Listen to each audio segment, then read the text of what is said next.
देना चाहिए। चिंता दरअसल देश में इस विषय पर भी आती है कि सरकार जो है, लोकतंत्र में जिस सरकार को हम चुनते हैं, उस सरकार के फैसलों में और एक अलग से आके राहुल गांधी की राय में इतना फासला क्यों है, और अचानक अवतरित होकर राहुल गांधी क्या कहना चाहते थे, फिर सरकार में प्रधानमंत्री कौन है, यह स्थिति भी समझेंगे। प्रज्ञान जी के पास मैं जरूर जाना चाहूंगा इस वक्त दृष्टिकोण लेने के लिए। प्रज्ञान जी, राहुल गांधी का जिक्र आना है इसलिए जरूरी था, एक लड़ाई सुप्रीम कोर्ट से जीतकर पहले भी सामने आई थी, सुप्रीम कोर्ट ने रोशनी दिखाई थी दागियों को लेकर संबंधित मामले में, अध्यादेश तक पहुंच गई सरकार, राष्ट्रपति तक मामला पहुंच गया। उस बीच में राहुल गांधी अचानक प्रकट होते हैं कि ऐसे अध्यादेश को फाड़ देना चाहिए, तो दुविधा की स्थिति नहीं होगी तो क्या होगा प्रज्ञान जी? जी प्रज्ञान जी। अमित, आपने बहुत अच्छा सवाल किया जी। सबसे मजेदार कहानी ये है, तो क्या था? कांग्रेस एक अध्यादेश लाती है जी, कांग्रेस के अध्यादेश लाने के बाद सारी पार्टियां विरोध करती है, हाँ, कांग्रेस अध्यादेश रखना चाहती है।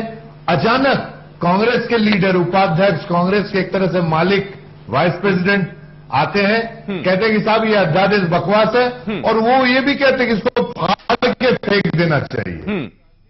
एक देश में फाड़ देने की भाषा, राष्ट्रीय नेता, वो भी राहुल गांधी, जिनके बहुत सारे फॉलोअर हैं, हाँ, ये कैसी भाषा है मेरे समझ में नहीं आई। हाँ, और उसके बाद अचानक एक्चुअली ये कांग्रेस का डैमेज कंट्रोल है। हाँ, कांग्रेस एक हारी हुई बाजी को अपने जीत में बदलने के लिए ये एक पॉलिटिकल ड्रामा है, वो जो साफ दिख रही है।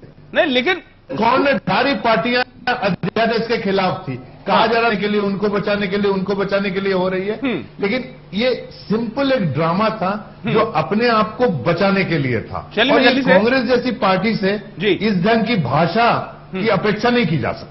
और सबसे बड़ी बात यह है कि उस इतने बड़े महत्वपूर्ण मसले पर स्टैंड अगर अचानक बदलता है और फिर पूरी सरकार के नुमाइंदे उसी राह पर चलने की बात करते हैं जो राहुल गांधी कहते हैं, तो या तो राहुल गांधी कहीं विचाराधीन थे, वो विचार में कहीं खोए हुए थे कि अचानक आज एक रोशनी आ गई और राहुल गांधी प्रकट हो गए।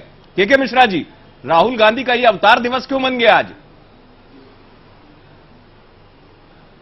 अमित जी देखिए, मैं स्पष्ट कर देना चाहूंगा जी कि कम से कम एक लोकतांत्रिक पार्टी में, हाँ, जो मोहन भागवत जी से संचालित नहीं होती है, वहां एक मर्द तो है राहुल गांधी के रूप में, जिसने अपने पार्टी के निर्णय को कूड़े में फेंकने के लिए किया। मैं तो उन्हें स्वागत करता हूं कि तो अभी कहां थे, उससे पहले कहां थे राहुल गांधी? कि मेरी पार्टी से पहले क्या राहुल गांधी देख नहीं रहे तमाम चीजों को, या कैबिनेट मंजूर कर देता किसी चीज को, राहुल गांधी जी को पता ही नहीं है। इसके पहले यदि वो अचानक क्यों अचानक प्रकट हो गया? अमित जी, यह कहने के पहले राहुल गांधी जी कहां थे?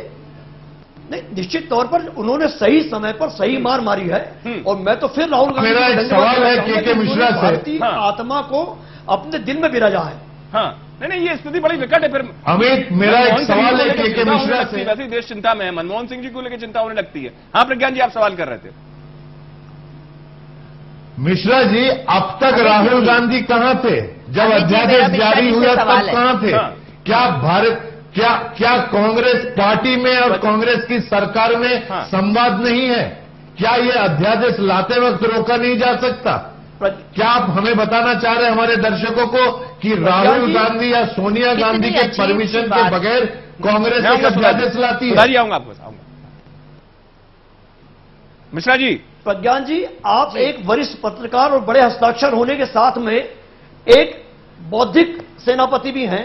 मैं तो चाहूंगा कि आप राहुल गांधी जी की पीठ थपथपाएं बनिस्बत ये प्रश्न पूछने के कि कम से कम एक व्यक्ति एक लोकतांत्रिक पार्टी में ऐसा तो है कि जिसने अपनी पार्टी के निर्णय को चुनौती दी और कहा कि इस अध्यादेश को फाड़ दें। आपको तो स्वागत करना चाहिए, उसको पीठ थपथपाना चाहिए आपके अनुज राहुल गांधी। कॉन्स्टिट्यूशनल बॉडी होने के लिए बहुत बढ़िया, तालियां बजाकर स्वागत करना चाहिए। सुधा जी आप बोलिए। सुधा जी तालियां बजाकर स्वागत करना चाहिए कि इतना इग्नोरेंट है भारत का भावी प्रधानमंत्री पद का उम्मीदवार कांग्रेस का। पॉलिटिकल पार्टी के सुधा जी कुछ बोलना चाह रही हैं। सुधा जी बोलिए।